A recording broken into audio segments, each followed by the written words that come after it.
এই ভাইগুলো কিন্তু ফানি একটা ভিডিও বানাইছে, আর ভিডিওটা বানাইছে কিন্তু অনেক কিন্তু মানবতার ফেরিওয়ালাকে দেখা যাচ্ছে এই দুর্যোগের কারণে। আর এই ভাইগুলো কিন্তু সেটাকে বোঝাতে চেয়েছে। অনেক মানুষ কিন্তু সাহায্য করতে যাচ্ছে না, অনেক মানুষ কিন্তু নিজের কন্টেন্টটা বানাতেই যাচ্ছে। কেউ কিন্তু সাহায্য করলে এমনভাবে ভিডিও করে। আর আমরা এখন যেভাবে দেখছি, সাথে একটা ক্যামেরাম্যান, ক্যামেরা স্ট্যান্ড সবগুলোই কিন্তু নিয়ে যাওয়া হচ্ছে। এমনটা তাদের কাছে কখনোই আশা করিনি। অনেক কিন্তু মানবতার ফেরিওয়ালা আছে, তারা কিন্তু সাহায্য করছে, তাদের ফেস কিন্তু দেখাইছে না। আর এই মানবতার ফেরিওয়ালা কিন্তু তাদের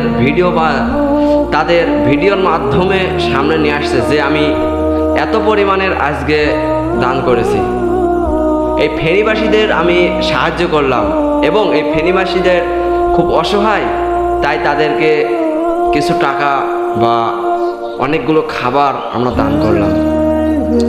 এটা কিন্তু ফেনীবাসীরা কখনোই আশা করেনি। ফেনীবাসীদের কিন্তু দান করছে, এটা ভালো কথা। সাথে 8-10 জন গিয়ে গাড়ি ভাড়া এবং নৌকা ভাড়া দেওয়ার পর কিন্তু তারা মাল নিয়ে যাচ্ছে 5 থেকে 6-10 হাজার টাকার। আমি কিন্তু একটা ভিডিও দেখে বলছি, আমি কিন্তু সেই জায়গাতে যাইনি, আমি কিন্তু ভিডিওর অনুপাতে কথাগুলো বলছি। অনেক মানুষ কিন্তু ভিডিও করতে ওখানে যাচ্ছে, মানুষের পাশে দাঁড়াতে, মানুষের সাহায্য করতে না। মানুষের সাহায্য করতে হলে এমনটা হয় না যে মানুষের সাহায্য করবে সে কিন্তু কখনোই এমনভাবে ভিডিও করতে ওখানে যাবে না। ওখানে কিন্তু একটা প্রাকৃতিক দুর্যোগ, ওই দুর্যোগটা কিন্তু আমাদের এখানেও আসলে কেমন হইতো। তাই বলতেছে যারা সাহায্য করবেন আপনারা ভিডিও করেন না। মনে মনেও কিন্তু আল্লাহ দান কবুল করে। আল্লাহ তাআলা বলেনি যে তোমরা মানুষকে সাহায্য করো এবং ভিডিও করে মানুষদের দেখাও, আমি তাতে অনেক সওয়াব দেবো, তার মাধ্যমে আপনারা অনেক সওয়াব পাবেন। এটা কিন্তু আল্লাহ বলেনি। আল্লাহ বলেছে যে আপনারা দান করুন, কিন্তু সেটা মনে মনে। আর আমাদের এই ফেনীবাসীর দুর্যোগ, এই দুর্যোগের কারণে মানুষ একটা কন্টেন্ট তৈরি করার জন্য কিন্তু অনেক মানুষ যাচ্ছে ওই জায়গায়। আমি অনেক ভিডিও দেখছি, অনেক ভিডিওতে কিন্তু আমি কথা বলতে পারিনি। অনেক বড় ভাই, বড় বড় ইউটিউবার কিন্তু ওই জায়গায় যাচ্ছে, ভিডিও করছে। তারা দান করছে আমি বলবো না, দান করছে না বলবো না, তারা কিন্তু দান করছে। আর তারা দান করছে তার স্বার্থেও ওরা স্বার্থ নিয়ে যাচ্ছে, স্বার্থ সাথে একটা হয়ে যাচ্ছে যে আমরা যাচ্ছি কিছু দিয়ে আসবো এবং কিছু নিয়ে আসবো, এটা তারা মনে মনে করছে। এমনি যে স্বাভাবিকভাবে যাব ভিডিও করব না এমন মন মানসিকতা নাই। ওখানে আমি 20,000 টাকা দিচ্ছি, আমি কিন্তু 10,000 টাকা ফেসবুক থেকে এবং ইউটিউব থেকে নিশ্চয়ই আসবো, তার বেশিও কিন্তু নিয়ে আসতে পারি। তাহলে আমার দান করা ভালো নয়? সাহায্য করা ভালো নয়? আর ভাই তাদের উদ্দেশ্যে বলছি, যারা দান করবেন তারা কিন্তু এমন লোক দেখে বা এমনভাবে দান করেন না। দান করতে চাইলে মনে মনে দান করেন।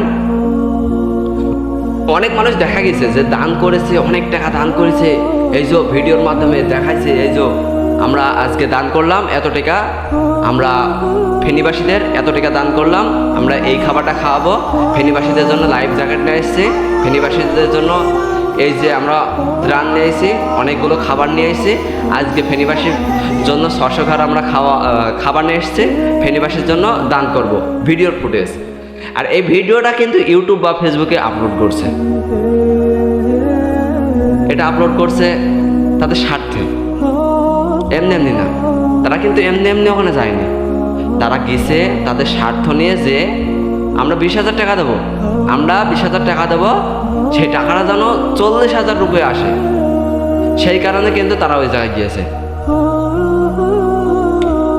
আর আমি আর বেশি কিছু বলবো না। আর এই ভিডিওটা যদি ভালো লাগে তাহলে আমার ভিডিওটাতে একটা লাইক করবেন। আর যারা এই ভিডিওর একমত নাই, যারা দান করছে ভিডিও করছে তাদের মতে, তাহলে এই ভিডিওটাতে গালিগালাজ করবে।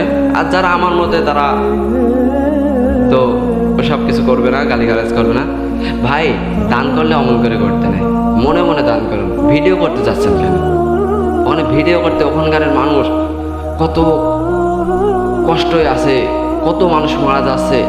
মানুষ কিন্তু মাটি দেওয়ার পর্যন্ত সে মাটিটা পাচ্ছে না, খুব দুরবস্থা। আর এই দুরবস্থায় মানুষ ওই জায়গায় ভিডিও করতে যাচ্ছে, তামাশা করতে যাচ্ছে। আরে ভাই, দান করবা, এমন করে দান করবা। যাই হোক ভাই, এই ভিডিওটা ভালো লাগলে আর লাইক দেন।